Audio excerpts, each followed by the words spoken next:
ನಮಸ್ಕಾರ ವೀಕ್ಷಕರೇ, ಸನ್ಮಾರ್ಗ ನ್ಯೂಸಿಗೆ ಸ್ವಾಗತ. ನಾನು ಅಶ್ವಿನಿ ಚಂದ್ರ. ವೀಕ್ಷಕರೇ, ನಾವಿವತ್ತು ಇರುವಂತಹ ಕಾರ್ಯಕ್ರಮ ರಂಜಾನ್ ಕ್ವೆಶ್ಚನ್ ಆರ್. ವೀಕ್ಷಕರೇ, ಇವತ್ತು ನಮ್ಮ ಜೊತೆ ಇರುವವರು ಶಾಂತಿ ಪ್ರಕಾಶನದ ವ್ಯವಸ್ಥಾಪಕರಾಗಿರುವಂತಹ ಮೊಹಮ್ಮದ್ ಕುನ್ನಿ ಅವರು. ಬನ್ನಿ ಇವರನ್ನ ಕಾರ್ಯಕ್ರಮಕ್ಕೆ ಸ್ವಾಗತಿಸೋಣ. ಕಾರ್ಯಕ್ರಮಕ್ಕೆ ಸ್ವಾಗತ ಸರ್. ರಂಜಾನ್ ಕ್ವೆಶ್ಚನ್ ಟೈಮ್ ಕಾರ್ಯಕ್ರಮದ ಪ್ರಾಯೋಜಕರು Gadiyar group, Sihat canning co Goa, Taj cycles Mangalore, Reem dates Mangalore, design plus Mangalore. ವೀಕ್ಷಕರೇ, ಇವತ್ತು ನಾವು ಮಾತಾಡಲಿಕ್ಕಿರುವಂತಹ ವಿಷಯ ಏನು ಅಂತ ಹೇಳಿದರೆ, ನಮಾಜ್ ಮಾಡುವಂಥದ್ದು ಸಾರ್ವಜನಿಕ ಸ್ಥಳಗಳಲ್ಲಿ ನಾವು ನೋಡ್ತಾ ಇರ್ಬೋದು. ಅದರ ಬಗ್ಗೆ ನಾವು ಮಾತಾಡಲಿಕ್ಕಿದ್ದೇವೆ. ಸರ್, ಮೊದಲಿಗೆ ಸಾರ್ವಜನಿಕ ಸ್ಥಳಗಳಲ್ಲಿ ನಮಾಜ್ ಮಾಡುವಂಥದ್ದು ಅಗತ್ಯವಾಗಿರುವಂಥ ವಿಷಯವ ಅಂತ ಹೇಳಿ ತಿಳಿಸ್ಕೊಡ್ತೀರಾ? ಇಸ್ಲಾಮಿನಲ್ಲಿ 5 ಸಲದ ನಮಾಜ್ ಕಡ್ಡಾಯ ಮತ್ತು ಅದು ಸಮಯಕ್ಕೆ ಸರಿಯಾಗಿ ನಿರ್ವಹಿಸಬೇಕಾದದ್ದು ಕಡ್ಡಾಯವೇ. ಇನ್ನ ಸ್ವಲಾತ ಕಾನತ್ ಅಲಲ್ ಮುಮಿನೀನ ಕಿತಾಬ ಮೌಕೂತ ಅಂತ ಆದೇಶ ಇರುವುದು. ನಿಮಗೆ ಸಮಯ ನಿಶ್ಚಯಿಸಲ್ಪಟ್ಟು ನಮಾಜನ್ನು ಕಡ್ಡಾಯಗೊಳಿಸಲಾಗಿದೆ ಅಂತ. ಆದ್ದರಿಂದ ನಮಾಜ್ ಎಂಬುದು ಆ ಸಮಯಕ್ಕೆ ಸರಿಯಾಗಿ ನಿರ್ವಹಿಸಬೇಕಾದಂತಹ ಆರಾಧನೆ. ಅವರ ಮೇಲೆ ಕಡ್ಡಾಯ, ಅದು ಅವರ ಕಡ್ಡಾಯವಾದಂತಹ ಬಾಧ್ಯತೆಯಾಗಿದೆ. ಇನ್ನು ಇಸ್ಲಾಂ ಬಹಳ ಸಂತುಲಿತವಾದ ಧರ್ಮ. ಇಸ್ಲಾಮಿನ ಎಲ್ಲ ನಿಯಮಗಳು, ಇಸ್ಲಾಮಿನ ಎಲ್ಲ ಆರಾಧನೆಗಳು ಎಲ್ಲವೂ ಬಹಳ ಸಂತುಲಿತವಾದದ್ದು. ಅತಿರೇಕ ಎಂಬುದು ಇಸ್ಲಾಮಿನಲ್ಲಿ ಯಾವುದೂ ಇಲ್ಲ. ಯಾವ ವಿಷಯದಲ್ಲೂ ಅತಿರೇಕ ಎಂಬುದು ಇಸ್ಲಾಮಿನಲ್ಲಿ ಇಲ್ಲ ಎಂದು ಮಾತ್ರ ಅಲ್ಲ, ಅತಿರೇಕವನ್ನು ಇಸ್ಲಾಂ ಒಪ್ಪುವುದೂ ಇಲ್ಲ. ನಮಾಜಿನ ವಿಷಯದಲ್ಲಿ ಕೂಡ ಈ ಸಮಸ್ಯೆಗಳೆಲ್ಲ ಬರುವುದು ಯಾರಿಗೆ ಅಂದರೆ ಪ್ರಯಾಣಿಕರಿಗೆ. ಇಲ್ಲಿ ಬಸ್ಸಿನಲ್ಲಿ ನಮಾಜ್ ಮಾಡುವುದಾ, ಟ್ರೈನ್ನಲ್ಲಿ ನಮಾಜ್ ಮಾಡುವುದು, ರೈಲ್ವೆ ಸ್ಟೇಷನ್ನಲ್ಲಿ ನಮಾಜ್ ಮಾಡುವುದು, ಇದೆಲ್ಲ ಬರುವುದು ನಮ್ಮ ಯಾತ್ರೆಗಳಲ್ಲಿ, ಪ್ರಯಾಣಗಳಲ್ಲಿ. ಪ್ರಯಾಣಿಕರಿಗೆ ಇಸ್ಲಾಮಿನಲ್ಲಿ ನಮಾಜಿಗೆ ಅಂತಲ್ಲ, ಎಲ್ಲ ಆರಾಧನೆಗಳಿಗೂ ಕೆಲವು ವಿನಾಯಿತಿಗಳನ್ನೆಲ್ಲ ಕೊಡಲಾಗಿದೆ. ಉದಾಹರಣೆಗೆ, ಈಗ ಪ್ರಯಾಣದಲ್ಲಿರುವಾಗ 2 ನಮಾಜನ್ನು ನೀವು ಒಟ್ಟಿಗೆ ಮಾಡ್ಬೋದು ಅಂತ. ಈಗ ಲೊಹರು ಮತ್ತು ಅಸರ್ ಅಂತ ಇದೆ, ಅಂದರೆ ಮಧ್ಯಾಹ್ನ ಮತ್ತು ಸಂಜೆ ನಿರ್ವಹಿಸಲ್ಪಡುವ ನಮಾಜ್ ಏನಿದೆ, ಅದನ್ನು ಯಾವುದಾದ್ರೂ ಒಂದು ಸಮಯದಲ್ಲಿ ನೀವು ಒಟ್ಟಿಗೆ ಮಾಡ್ಬೋದು. ಅದೇ ರೀತಿ ಮಗರಿಬು ಮತ್ತು ಇಶಾ ಅಂತ ಇದೆ, ಅಂದರೆ ಸೂರ್ಯಾಸ್ತಮಾನದ ಸಮಯದಲ್ಲಿರುವ ನಮಾಜ್ ಮತ್ತು ರಾತ್ರಿಯ ನಮಾಜ್, ಇದು ಎರಡನ್ನು ಒಟ್ಟಿಗೆ ಸೇರಿಸಿ ಒಂದು ಸಮಯದಲ್ಲಿ ಮಾಡ್ಬೋದು. ಯಾಕಂದರೆ ಪ್ರಯಾಣದಲ್ಲಿರುವಂತಹ ಅನುಕೂಲತೆಗಾಗಿ. ಆವಾಗ ನಮಗೆ ಎಲ್ಲಿ ಸಂದರ್ಭ ಸಿಗ್ತದೆ, ಎಲ್ಲಿ ನಮಾಜ್ ಮಾಡಲಿಕ್ಕೆ ಅವಕಾಶ ಸಿಗ್ತದೆ, ಅಲ್ಲಿ ನಮಾಜ್ ಮಾಡಲಿಕ್ಕೆ ಸುಲಭ ಆಗ್ತದೆ.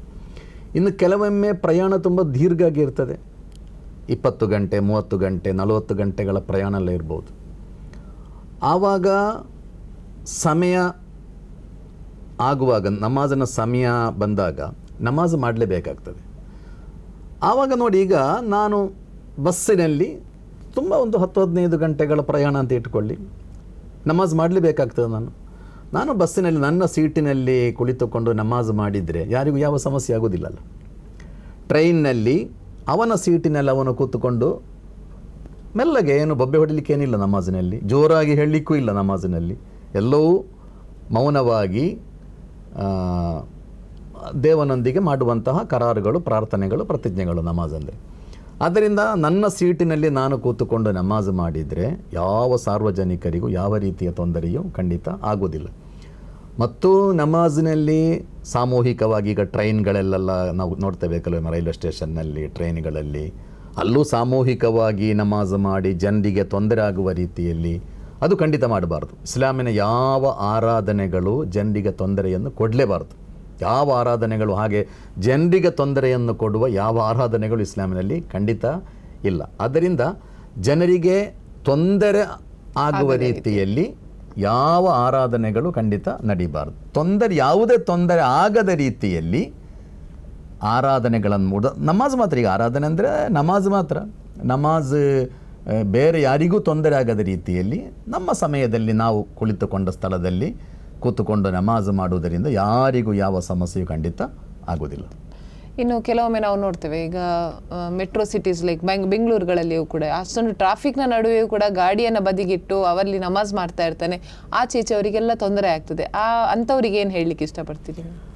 ನೋಡಿ, ನಾನು ಹೇಳಿದಲ್ಲ, ಈಗ ನಮಾಜಿಗೆ ಕೂಡ ನಮಾಜಿಗೆ ಒಂದು ಸಮಯ. ಈಗ ಮಧ್ಯಾಹ್ನದ ನಮಾಜ್ ಅಂದರೆ ಸಾಮಾನ್ಯವಾಗಿ ಈಗ ಒಂದು 12:40 ಆದಾನ ಆಗ್ತದೆ. ಆದಾನ ಅಂದರೆ ನಮಾಜನ ಸಮಯ ಆರಂಭ ಆಗ್ತದೆ. ಅದು ಸುಮಾರು 4 ಗಂಟೆ ತನಕ ಅದರ ಸಮಯ ಇದೆ. ಈ ಸಮಯದ ಮಧ್ಯೆ ನೀವು ನಮಾಜ್ ಮಾಡಿದರೆ ಆಯಿತು. ಅತ್ಯಂತ ಒಳ್ಳೆಯದೇನೆಂದರೆ ಆದಾನ ಆದ ಕೂಡಲೇ ನಮಾಜ್ ಮಾಡುವುದು ಶ್ರೇಷ್ಠವಾದದ್ದು. ಇಲ್ಲ ನಾನು ಸ್ವಲ್ಪ ಹೊರಗಿದ್ದೇನೆ, ಎಲ್ಲೋ ಸ್ವಲ್ಪ ಪ್ರಯಾಣದಲ್ಲಿದ್ದೇನೆ, 1 ಗಂಟೆ ತಡ ಆಗ್ತದೆ ಹೋಗಿ ತಲುಪಲಿಕ್ಕೆ, ಖಂಡಿತ ತಡ ಆಗಿ ಮಾಡ್ಬೋದು, ಏನೂ ಅದಕ್ಕೆ ಅಭ್ಯಂತರ ಖಂಡಿತ ಇಲ್ಲ. ಈ ಸಮಯದ ಮಧ್ಯದಲ್ಲಿ ನಮಾಜ್ ಮುಗಿಸಿದರೆ ಆಯಿತು. ಆದ್ದರಿಂದ ಆದಾನ ಆದ ಕೂಡಲೇ ಎಲ್ಲೋ ಜನರ ಮಧ್ಯೆ ಅಲ್ಲಿ ಗಾಡಿ ನಿಲ್ಲಿಸಿ ಜನರಿಗೆ ತೊಂದರೆ ಕೊಟ್ಟು ಖಂಡಿತ ಮಾಡಬಾರ್ದು. ಹಾಗೆ ಒಂದು ಆರಾಧನೆಯ ಕ್ರಮವನ್ನು ಇಸ್ಲಾಂ ಕಲಿಸಿಕೊಡಲಿಲ್ಲ. ಯಾವುದೇ ರೀತಿಯ ಜನರಿಗೆ ತೊಂದರೆ ಆಗುವ ಯಾವ ಆರಾಧನಾ ಕ್ರಮಗಳು ಇಸ್ಲಾಮಿನಲ್ಲಿ ಖಂಡಿತ ಇಲ್ಲ, ಮಾಡಲೇಬಾರ್ದು. ಎಸ್. ಇನ್ನು ನಾವು ಮುಂದಿನ ಪ್ರಶ್ನೆಗೆ ಹೋಗುವುದು ಅಂತ ಹೇಳಿದರೆ, ಇನ್ನು ಸಾರ್ವಜನಿಕ ಸ್ಥಳಗಳಲ್ಲಿ ಕೆಲವೊಮ್ಮೆ ನಮಾಜನ್ನು ಮಾಡ್ತಾರೆ. ಇದರಿಂದ ಒಂಥರ ಸುರಕ್ಷತೆಗೆ ಏನಾದರೂ ತೊಂದರೆ ಆಗ್ತದೆ? ಆ ರೀತಿಯಲ್ಲಿ ಏನಾದರೂ ನೋಡಿ, ಸಾರ್ವಜನಿಕ ಸ್ಥಳಗಳಲ್ಲಿ ನಮಾಜ್ ಮಾಡೋದು ಒಳ್ಳೆಯ ಕ್ರಮ ಖಂಡಿತ ಅಲ್ಲ. ನಮಾಜ್ ಮಾಡಲಿಕ್ಕೆ ಬೇರೆ ಬೇರೆ ಕ್ರಮಗಳಿವೆ. ಈಗ ಶುಕ್ರವಾರದ ನಮಾಜ್ ಒಂದೇ ನಮಾಜ್ ಆಗಬೇಕು ಅಂತ ಏನಿಲ್ಲ. ದೊಡ್ಡ ದೊಡ್ಡ ಸಿಟಿಗಳಲ್ಲಿ, ಮುಂಬೈಯಂತಹ ಸಿಟಿಗಳಲ್ಲಿ ಶುಕ್ರವಾರದ ನಮಾಜ್ 2-3 ನಮಾಜ್ಗಳಾಗೋದು ಕೂಡ ಇದೆ. ಯಾಕಂದರೆ ಜನ ಹೆಚ್ಚಿರುತ್ತಾರೆ. ಆದ್ದರಿಂದ ರೋಡಿನಲ್ಲಿ ಮಾರ್ಗದಲ್ಲೆಲ್ಲ ಜನರು ನಿಂತುಕೊಳ್ಬೇಕಾದ ಪರಿಸ್ಥಿತಿ ಬರ್ಬೋದು. ಅದಕ್ಕೆ ಅವಕಾಶ ಇಲ್ಲದೆ 2-3 ಜುಮು ಅಂತ ಹೇಳೋದು ಮಾಡುವಂಥ ಕ್ರಮಗಳು ದೊಡ್ಡ ದೊಡ್ಡ ಸಿಟಿಗಳಲ್ಲಿದೆ. ರಮಲಾನ್ ತಿಂಗಳ ರಾತ್ರಿಯ ನಮಾಜ್ ಏನಿದೆ ತರಾವಿ, ಈಗ ನೀವು ಬ್ಯಾಂಗ್ಳೂರಿಗೆ ಹೋದರೆ ಕೆಲವು ಮಸೀದಿಗಳಲ್ಲಿ 3 ಸಲ ನಡೆಯುತ್ತದೆ ಈ ತರಾವಿ ನಮಾಜ್. ಒಂದು 8:30 ಗಂಟೆಗೆ ಇರ್ತದೆ, ಇನ್ನೊಂದು 10:30 ಗಂಟೆಗೆ ಇರ್ತದೆ, ಇನ್ನೊಂದು 12:30 ಗಂಟೆ ರಾತ್ರಿಗೂ ಇರ್ತದೆ. ಅಂದರೆ ಅಷ್ಟು ಫ್ಲೆಕ್ಸಿಬಲ್ ಇದು.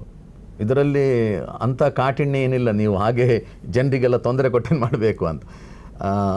ಆದ್ದರಿಂದ ಆ ಅವಕಾಶಗಳನ್ನೆಲ್ಲ ಇಸ್ಲಾಂ ಕೊಟ್ಟಿದೆ. ಅಂದರೆ ನಾನು ಹೇಳಿದಲ್ಲ, ಬಹಳ ಸಂತುಲಿತವಾದ ಕ್ರಮ ಇಸ್ಲಾಮಿನದು. ಮತ್ತು ನಮ್ಮಲ್ಲಿರುವ ಸಮಸ್ಯೆ ಏನೆಂದರೆ, ನಮ್ಮಲ್ಲಿ ಸಾರ್ವಜನಿಕ ಸ್ಥಳಗಳಲ್ಲಿ ನಮಾಜು ನಡೀತಾ ಇರುವುದು, ಈ ದೇಶದಲ್ಲಿ ಹೆಚ್ಚಿನ ಧಾರ್ಮಿಕ ಆಚರಣೆಗಳು ನಡೀತಾ ಇರುವುದು ಸಾರ್ವಜನಿಕ ಸ್ಥಳಗಳಲ್ಲಿ. ಸಚ್ಚಿನ ರೋಡ್ ಬಂದ್ ಮಾಡಿ, ಕೆಲವೊಮ್ಮೆ ವಾರಗಟ್ಟಲೆ ಬಂದ್ ಮಾಡಿ ಧಾರ್ಮಿಕ ಆಚರಣೆಗಳು ನಮ್ಮ ದೇಶದಲ್ಲಿ ನಡೀತದೆ. ಧಾರಾಳ ಧಾರ್ಮಿಕ ಮೆರವಣಿಗೆಗಳು ನಮ್ಮ ದೇಶದಲ್ಲಿ ನಡೆದು ಧಾರಾಳ ಜನರಿಗೆ ಗಂಟೆಗಟ್ಟಲೆ ತೊಂದರೆ ಕೊಡುವಂತಹ ಕ್ರಮಗಳು ನಮ್ಮ ದೇಶದಲ್ಲಿ ಖಂಡಿತ ಇದೆ.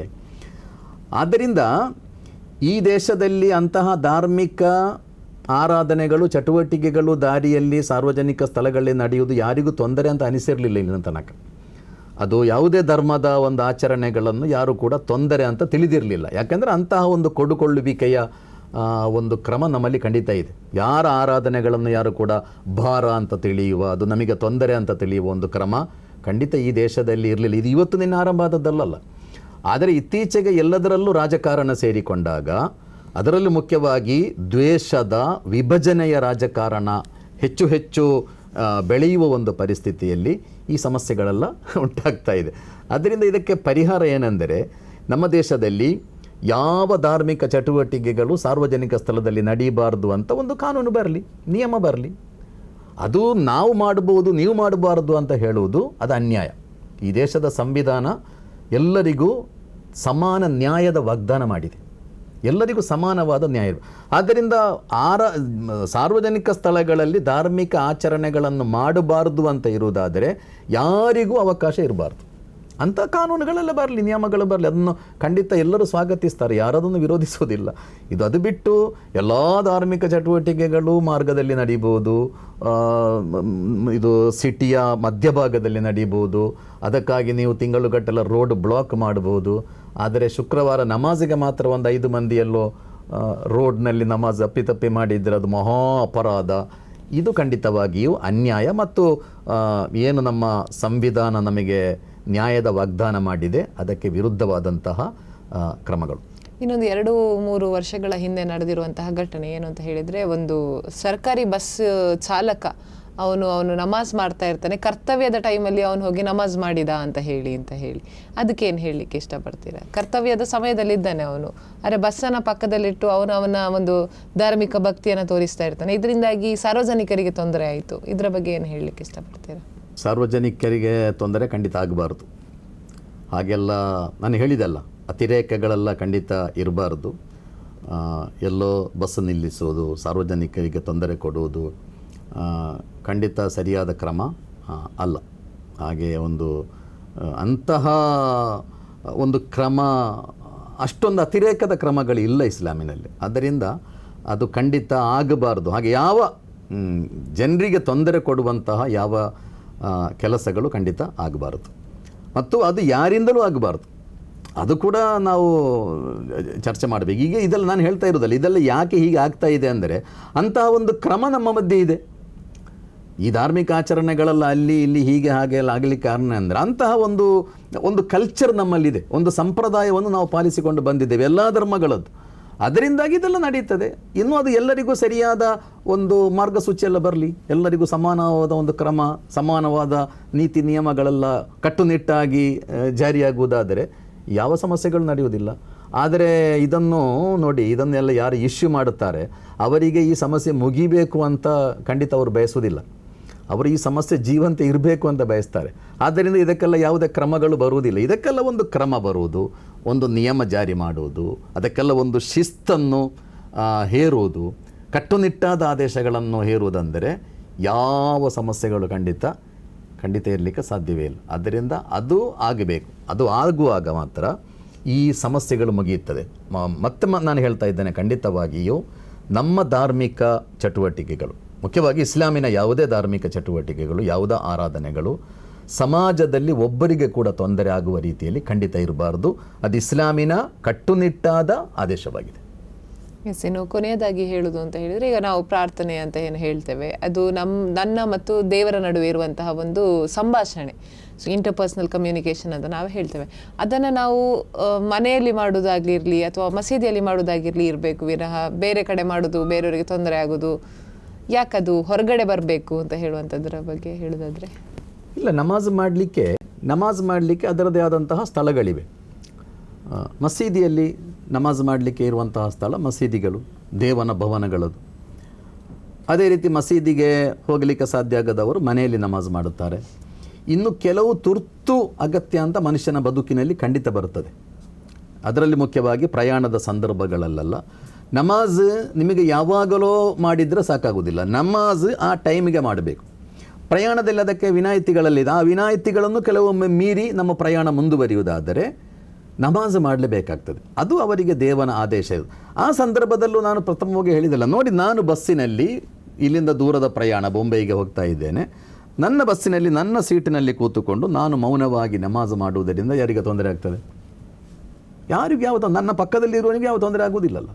ಟ್ರೈನ್ನಲ್ಲಿ ನಾನು ನನ್ನ ಸೀಟಿನಲ್ಲಿ ಕೂತುಕೊಂಡು ಅಥವಾ ರೈಲ್ವೆ ಸ್ಟೇಷನ್ನಲ್ಲಿ ಒಂದು ಸೀಟಿನಲ್ಲಿ ಕೂತುಕೊಂಡು ನನ್ನಷ್ಟಕ್ಕೆ ನಾನು ಕೂತುಕೊಂಡು ನಮಾಜ್ ಮಾಡಿದರೆ ಯಾರಿಗೇನು ಸಮಸ್ಯೆ ಆಗ್ತದೆ? ಯಾರಿಗೆ ಯಾವ ಸಮಸ್ಯೆ ಆಗುವುದಿಲ್ಲ, ಯಾವ ತೊಂದರೆ ಆಗುವುದಿಲ್ಲ. ಆ ರೀತಿಯಲ್ಲಿ ನಾನು ನಮಾಜ್ ಮಾಡುವುದರಿಂದ ಅದನ್ನು ಇಶ್ಯೂ ಮಾಡುವುದು, ಅದನ್ನು ಅಪರಾಧ ಅಂತ ತಿಳಿಯುವುದು, ಅದು ಖಂಡಿತ ಅಪಾಯ. ಅದು ಖಂಡಿತ ಆಗಬಾರ್ದು. ಜನರಿಗೆ ತೊಂದರೆ ಆಗದ ರೀತಿಯಲ್ಲಿ ನಿಮ್ಮ ಧಾರ್ಮಿಕ ಕ್ರಮಗಳು ಏನಿವೆ ಅದು ಪಾಲಿಸುವುದು ಖಂಡಿತ ತಪ್ಪಲ್ಲ. ಎಸ್ ವೀಕ್ಷಕರೇ, ಇಷ್ಟೊತ್ತು ನಮ್ಮ ಜೊತೆ ಇದ್ದು ನಮಗೆ ನಮಾಜ್ನ ಮಹತ್ವ ಮತ್ತು ಎಲ್ಲೆಲ್ಲಿ ನಮಾಜನ್ನು ಮಾಡಬೇಕು, ಹೇಗೆ ಮಾಡಬೇಕು ಅಂತ ಹೇಳಿಕೊಟ್ಟಿರುವಂತಹ ಮೊಹಮ್ಮದ್ ಕುಂಞಿ ಅವರಿಗೆ ಧನ್ಯವಾದಗಳು ಸರ್. ವೀಕ್ಷಕರೇ, ಇವಿಷ್ಟು ಈ ಹೊತ್ತಿನ ವಿಶೇಷ. ಇಂಥದ್ದೇ ಮುಂದಿನ ರಂಜಾನ್ ಕ್ವೆಶ್ಚನ್ ಅವರ್ ಕಾರ್ಯಕ್ರಮದಲ್ಲಿ ಮತ್ತೆ ಭೇಟಿಯಾಗೋಣ. ಅಲ್ಲಿ ತನಕ ನೋಡ್ತಾ ಇರಿ ಸನ್ಮಾರ್ಗ ನ್ಯೂಸ್, ಸುದ್ದಿಗಳ ಸಂತೆಯಲ್ಲಿ ಸತ್ಯದ ಮುಂಬತ್ತಿ. ಧನ್ಯವಾದಗಳು. Your brand deserves more attention, more leads, more growth. From powerful digital marketing that drives results to smart software solutions that streamlines your business and high quality printing that makes your brand stand out. Tundeja Publicity.